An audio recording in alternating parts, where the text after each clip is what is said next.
మరికొద్ది రోజుల్లో ఊరు వాడ అంతా కూడా పూలతోటి నిండి ఏ గల్లీ చూసినా ఏ ఇంటి ముందు చూసినా కూడా పూల తోటలా కనిపించబోతుంది. ఈ బతుకమ్మ అనే ఆచారం ఎక్కడి నుంచి వచ్చింది? సో ఈ దేవీ నవరాత్రుల యొక్క విశిష్టత ఏంటి మాకు క్లియర్ గా చెప్తారా? చాలా మంది మేము లక్ష్మికే పూజ చేస్తామండి అని అంటారు. దుర్గా అమ్మవారి నవరాత్రుల్లో లక్ష్మీ అమ్మవారికి పూజ చేసిన అమ్మకి చేసినట్టే. పువ్వులని తీసుకొచ్చి పువ్వులతోనే పువ్వులకి పూజ చేసేటటువంటి పండుగ బతుకమ్మ. సో అమ్మ, ఇప్పుడు ఈసారి మాత్రం 11 రోజులు దేవి నవరాత్రులు వస్తున్నాయి. ఈ 11 రోజులు రావడం అనేది కూడా విశిష్టతేనండి. తిథి ద్వయాలు వచ్చినందువల్ల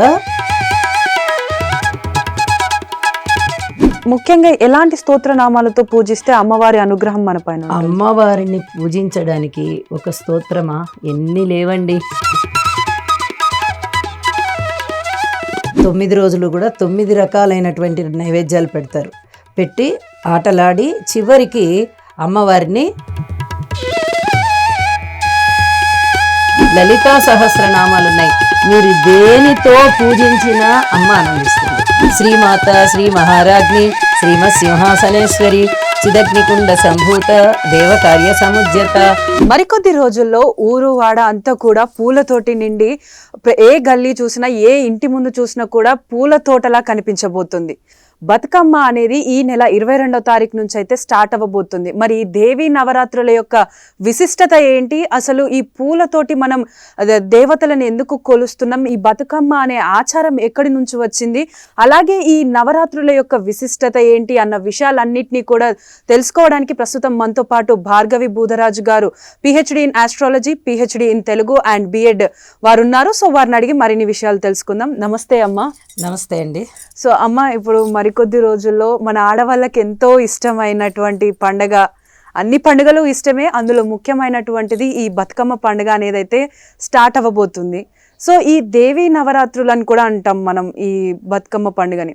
సో ఈ దేవీ నవరాత్రుల యొక్క విశిష్టత ఏంటి మాకు క్లియర్గా చెప్తారా? తప్పకుండానండి. శ్రీ గురుభ్యో నమః, శ్రీమాత్రే నమః. పువ్వులని తీసుకొచ్చి పువ్వులతోనే పువ్వులకి పూజ చేసేటటువంటి పండుగ బతుకమ్మ. అది భాద్రపద మాసంలో లాస్ట్ బహుళపక్ష అమావాస్య రోజున స్టార్ట్ అవుతుంది. ఇక దసరా రోజున ముగింపు చెప్పేస్తారనమాట. అయితే పసుపు గౌరమ్మని చేసి దానిని పువ్వులతో పేర్చినటువంటి తట్టలో ఆ బతుకమ్మని పెట్టి ఆటలాడతారు, పాటలు పాడతారు. ఎన్నో రకాలైనటువంటి నైవేద్యాలు 9 రోజులు కూడా 9 రకాలైనటువంటి నైవేద్యాలు పెడతారు. పెట్టి ఆటలాడి చివరికి అమ్మవారిని కొలనులో సాగనంపేస్తారు. మళ్ళీ రా బతుకమ్మ, మళ్ళీ రా బతుకమ్మ అని చెప్తారు. ఈ బతుకమ్మ తెలుగింటి వారి ఆడబడిచే. అయితే ముఖ్యంగా తెలంగాణలో పుట్టి పెరిగినటువంటి బిడ్డ. అయితే ఈ చెలియలి కట్ట అంటారు కదా, ఆ చెలియలి కట్ట ఒకసారి తెగిపోతే ఆ చెలియలి కట్ట కోసం తన ప్రాణత్యాగం చేసిందనమాట ఈ అమ్మ. అంటే మన ఈ తెలంగాణ ప్రాంతం కోసం ఆవిడ ఆత్మాహుతి చేసుకుంది. ఆ చెలియలి కట్టకి అడ్డం పడి నీళ్లు గ్రామాల్లోకి వెళ్ళిపోకుండా మన రాష్ట్రాన్ని కాపాడింది. కాబట్టి ఈ రాష్ట్రానికి ఆవిడ ఆడబడుచు అయిపోయింది. అలా తెలంగాణ ముద్దుబిడ్డ అయిపోయింది.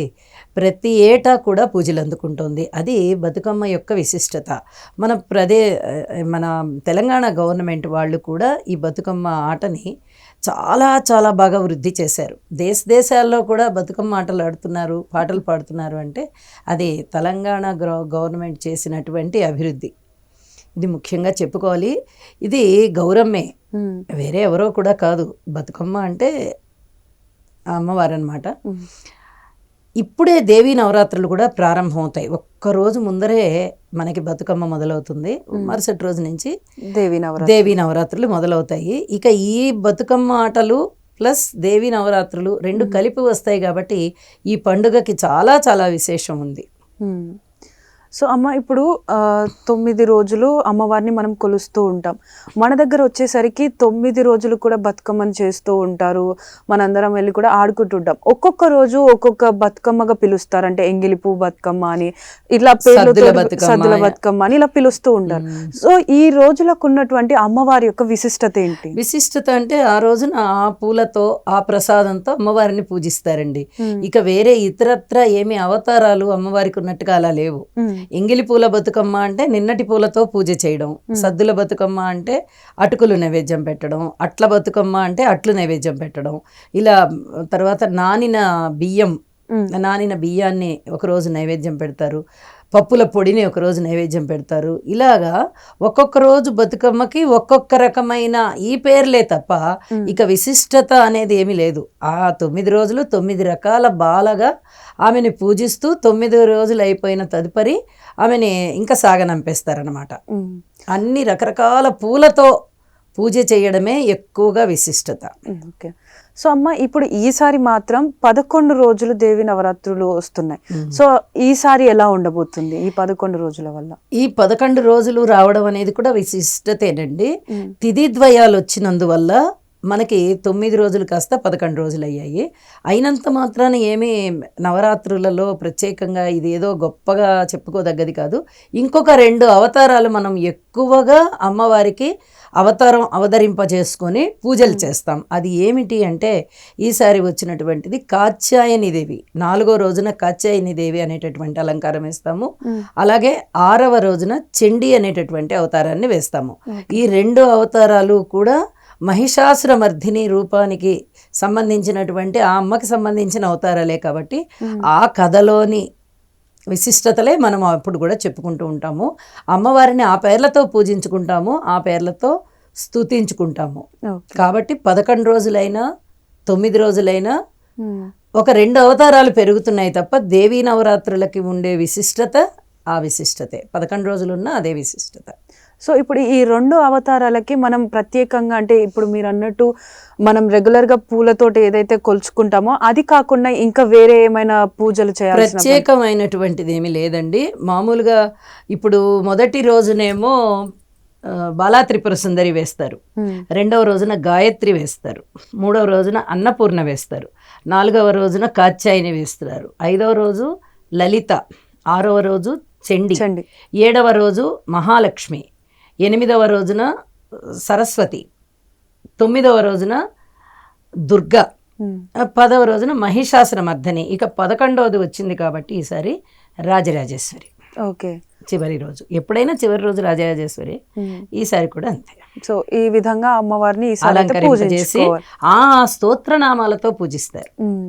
అలాగే ముఖ్యంగా ఎలాంటి స్తోత్రనామాలతో పూజిస్తే అమ్మవారి అనుగ్రహం మన పైన? అమ్మవారిని పూజించడానికి ఒక స్తోత్రమా, ఎన్ని లేవండి, అన్నీ అసలు ఎన్ని ఉన్నాయి. భ్రమరాంబిక అష్టకం ఉంది, అన్నపూర్ణ అష్టకం ఉంది, శివాష్టకం ఉంది. శివుణ్ణి పూజించినా కూడా అమ్మవారు చాలా ప్రీతి చెందుతుంది. చంద్రశేఖర అష్టకం, అయ్యవారిని పూజించినప్పుడు కూడా అమ్మవారు చాలా చాలా ప్రీతి చెందుతారు. ముఖ్యంగా లలితా సహస్రనామం ప్రతి ఇంట మారిమోగుతుంది. శ్రీమాత, శ్రీ మహారాజ్ఞి, శ్రీమత్ సింహాసనేశ్వరి, చిదగ్నికుండ సంభూత, దేవకార్య సముజ్యత, ఎన్ని రకాలైనటువంటి స్తోత్రపారాయణలు ఉన్నాయి మనకి. అంబా శాంభవి చంద్రమౌళిరబలాపర్ణ ఉమా పార్వతి కాళీ హైమవతి త్రినయని, అసలు అద్భుతమైనటువంటి అష్టకాలు ఉన్నాయి మనకి. ఇన్ని మనం ఇంకా చెప్పుకుంటూ వెళ్తే చాలా సమయం అయిపోతుంది కాబట్టి ఏదో చూచేయగా ఒక్క మాట, ఇన్ని రకాలైనటువంటి అష్టకాలు ఉన్నాయి, ఇన్ని రకాలైనటువంటి స్తోత్రాలు ఉన్నాయి, శతసహస్రనామాలు ఉన్నాయి, లలితా సహస్రనామాలు ఉన్నాయి. మీరు దేనితో పూజించినా అమ్మ ఆనందిస్తుంది. ఈ పేరుతో పూజించాలి, ఈ రూపాన్నే పూజించాలని కూడా లేదు. అమ్మ పూర్వము దుష్టుల్ని దునుమాడినప్పుడు ఏ అవతారాలలో దునుమాడిందో ఆ రూపాన్ని మనము ఆ అవతారంగా వేసుకొని పూజించుకుంటాము. అది ఆలయాలలో బాగా సాధ్యపడుతుంది. ఇప్పుడు మహిషాసురమర్ధిని అనుకోండి, చాలా భయంకరమైనటువంటి రూపం అది. ఆ రూపాన్ని ఇంట్లో మనము మన ఇంట్లో ఉన్నటువంటి మన పూజా మందిరంలో ఈ రూపాన్ని వేయగలవా అంటే అంత ఆర్ట్ చేత కాకపోవచ్చు మనకి, కానీ ఆలయాలలో తప్పనిసరిగా వేస్తారు. దానికి సంబంధించిన సరంజామా అంతా వారి దగ్గర ఉంటుంది, ఏర్పాటు చేస్తారు, అవన్నీ చేస్తారు. ఏ రూపంలో చేసినా లలితకి చేయడమే, ఏ రూపంలో చేసినా దుర్గకి చేయడమే, ఏ రూపంలో చేసినా సరస్వతికి చేయడమే. ఇంటింటా ఉండే ఆనవాయితీ ఒకటి ఉంటుంది. చాలామంది మేము లక్ష్మికే పూజ చేస్తామండి అని అంటారు. దుర్గా అమ్మవారి నవరాత్రుల్లో లక్ష్మీ అమ్మవారికి పూజ చేసినా అమ్మకి చేసినట్టే, సరస్వతికి చేసినా అమ్మకి చేసినట్టే. కాబట్టి ఏ రూపాన్నైనా ఏ నామంతో అయినా కీర్తించడం ప్రధానం, మనలో భక్తి ప్రధానం. అమ్మ ఇప్పుడు ఈ బతుకమ్మలు చేసినప్పుడు సద్దుల బతుకమ్మ రోజు కొంతమంది కొన్ని నైవేద్యాలు చేస్తుంటారు. అంటే పల్లీలు పొడి కానీ, కొంతమంది బియ్యము పొడి కానీ, ఇవన్నీ చేస్తుంటారు. సో ఇవే నైవేద్యాలుగా పెట్టాల్సినటువంటి ప్రత్యేకత ఏంటి? అంటే మీరు బతుకమ్మలో అయితే అవే నైవేద్యాలు. అమ్మవారు ఇంకా వేరే పరవాన్నం పెట్టండి, పులిహార పెట్టండి అని కోరుకోవట్లా. బతుకమ్మ యొక్క నైవేద్యాలు వేరు. బతుకమ్మ అన్ని పొడి పదార్థాలు అడుగుతుంది. అట్లు అడుగుతారు, అది తడి పదార్థమే అయినప్పటికీ అట్లు అడుగుతారు, ఆ తర్వాత అటుకులు అడుగుతారు, తర్వాత నానబెట్టిన బియ్యం అడుగుతారు, పప్పుల పొడి అడుగుతారు, నువ్వుల పప్పు అడుగుతారు. అన్నీ ఇలాంటి పొడి పదార్థాలే అడుగుతుంది. అమ్మ శాంత స్వరూపిణి. కానీ ఇక్కడ దేవీ నవరాత్రుల్లో అమ్మ ఉగ్రస్వరూపాలు కూడా ఉన్నాయి. ఇక్కడ లక్ష్మీ అమ్మవారి శాంత స్వరూపమే, క్షీరాన్నం అడుగుతుంది ఆవిడ. మిగతా ఉగ్రస్వరూపాలు ఉన్నాయి కదా, ఇంకా లక్ష్మి కాకుండా సరస్వతీదేవి కూడా శాంత స్వరూపమే. మిగతా అవన్నీ ఉగ్రస్వరూపాలు. సరస్వతీదేవికి దద్దోజనం పెట్టచ్చు, లక్ష్మీ అమ్మవారికి క్షీరాన్నం పెట్టచ్చు. మిగతా అవన్నీ కూడా పులుపు సంబంధం. పులుపు, కొంచెం కారంతో కారంగా ఉండేటటువంటి వడలు, అంటే గారెలు అని కూడా అంటాము. ఆ గారెలు, వడలు, చిత్రాన్నము, పులిహార, ఇలా కొంచెం పుల్లగా కొంచెం కారంగా ఇలాంటి పదార్థాలని అడుగుతుందన్నమాట ఆవిడ. ఎందుకంటే రాక్షసులని దునుమాడినప్పుడు ఆ ఉగ్రం ఆవిడలో కూడా ఉంటుంది. ఇప్పుడు సాత్వికులకి ఆవిడ సాత్వికంగా కనిపిస్తుంది, మరి రాక్షసుల్ని సంహరించేటప్పుడు అదే రాక్షసత్వం ఆవిడలో కూడా కనిపిస్తుంది. ఆవిడ కాదు, ఆవిడ ఉగ్రస్వరూపిణి కాదు, ఆ తాత్కాలికంగా మాత్రమే ఆవిడ ఉగ్రస్వరూపము తప్ప ఆవిడ ఉగ్రస్వరూపిణి కాదు. మిగతా దేవతలందరూ ఎప్పుడైతే పూలవాన కురిపించి ఆవిడని శాంత స్వభావరాలిని చేశారో ఇక ఆవిడ శాంత రూపిణి అయిపోయిందనమాట. కాబట్టి శాంతమైనటువంటి పిండి వంటలే మనం నైవేద్యం పెడతాం. చూడండి, మీకు ఈ 9 రోజులు కూడా క్షీరాన్నము, పాలతో చేసినటువంటి, తర్వాత పాయసం వేరు, క్షీరాన్నం వేరు, రెండు పాలతోనే చేసినప్పటికీ కొద్దిగా తేడా ఉంటుంది. అలాగే బజ్జీలు సాత్వికంగా ఉంటాయి. బజ్జీలు పెద్దగా ఉప్పు కారం అంత ఏమీ ఉండవు, మామూలుగా ఉంటాయి. తర్వాత ఈ పులిహార, నిమ్మకాయ పులిహార సాత్వికంగా ఉంటుంది. చింతపండు పులిహార కొంచెం ఘాటుగా ఉంటుంది.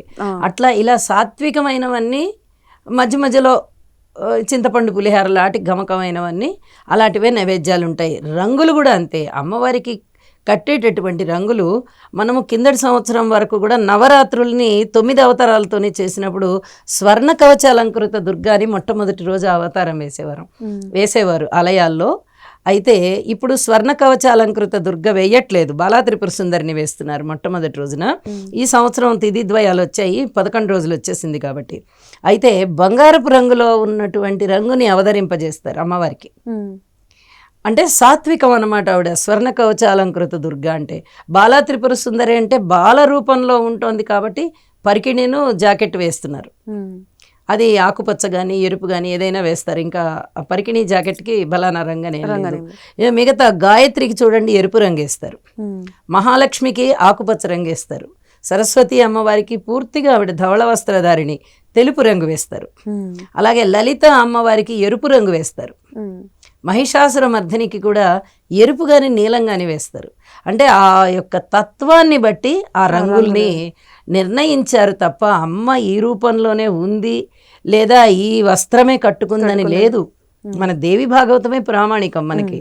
మనకి ఏంటంటే ఆ ఉగ్రం చూపించాలి కాబట్టి ఎరుపు రంగు చూపిస్తారు, శాంతం చూపించాలి కాబట్టి తెలుపు రంగు చూపిస్తారు. కొద్దిగా గంభీరమైనటువంటి వర్ణం కావాలి, గాయత్రి అనుకోండి ఆరెంజ్ కలరు, మన ఈ ఆరెంజ్ కలర్ అంటే అటు ఉగ్రము కాదు ఇటు శాంతము కాదు, అట్లాంటి రంగులు వచ్చినప్పుడు ఇలా చూపిస్తారు అన్నమాట. సో అమ్మ ఇప్పుడున్న జనరేషన్లో ప్రతి ఒక్క దాంట్లోనైతే ఒక డెవలప్మెంట్ కానీ లేకపోతే ఇంప్రూవ్మెంట్ అని కూడా అనొచ్చు, ఇలాంటివి తీసుకొస్తున్నారు. సో ఇప్పటి వరకు అంటే మా తల్లి జనరేషన్ వారికి చూసుకున్నప్పటికీ వాళ్ళు ఏంటి అని అంటే బతుకమ్మ పండుగ వచ్చిందంటే అందరూ కూడా బతుకమ్మలను తీసుకొచ్చి ఎంతో ఆహ్లాదకరంగా బతుకమ్మ ఆడుతుండేవారు. కానీ ఇప్పుడు చూస్తే కమ్యూనిటీస్గా మారిపోయారు. ఆ కమ్యూనిటీ వరకు డీజేలు పెట్టుకోవడం, అలా అంటే ఇప్పుడు బతుకమ్మకు సంబంధించిన పాటలు కాకుండా కొంతమంది డీజే పాటలు కూడా పెట్టుకొని ఇలా కొంచెం వక్రీకరంగా బిహేవ్ చేస్తున్నారు. సో అలాంటి వాటిపైన మీరేమంటారు? అలాంటివన్నీ చెయ్యకూడదండి. ఆడంబరం కాదు కదా అమ్మ అడిగింది. అమ్మ ఏమని అడిగింది? భక్తి తత్పరతతో నాకు భజన చేయండి అంది. కానీ డీజేలు పెట్టండి, ఇంత పెద్ద సౌండ్లు పెట్టండి, అసలు ఈ కులాలు మతాలు ఇప్పుడు ఏమి మనం అనుకుని ఏర్పరచుకుంటున్నాం. కానీ అమ్మ దృష్టిలో అందరూ సమానమే కదా. మన కులం వాళ్ళందరం కలుద్దాము, అందరం ఒకటే రంగు బట్టలు కట్టుకుందాము, అందరం ఒకటేలాగా కోలాటం చేద్దాము, అందరం ఒకటేలాగా ఉందాము. ఇదేమి సినిమా కాదు కదా. సినిమాల్లో అయితే ఏదో కొంత ఆకర్షణ ఉండాలి, జనాకర్షణ, కాబట్టి వాళ్ళు ఆ రకంగా చిత్రీకరిస్తారు. కొంచెం యూనిటీగా ఉంటే బాగుంటుందని.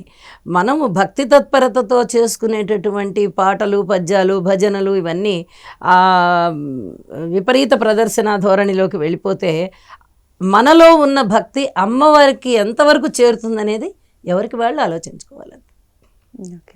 ఎప్పుడైనా ఎక్కడైనా మీ చేతిలోనే వార్తా ప్రపంచం. మీ మొబైల్లో, మీ కంప్యూటర్లో, మీ టీవీలో. సాక్షి టీవీ డిజిటల్ ప్రసారాల కోసం లాగిన్ అవ్వండి www.youtube.com/సాక్షి టీవీ. సబ్స్క్రైబ్ సాక్షి టీవీ యూట్యూబ్ ఛానల్.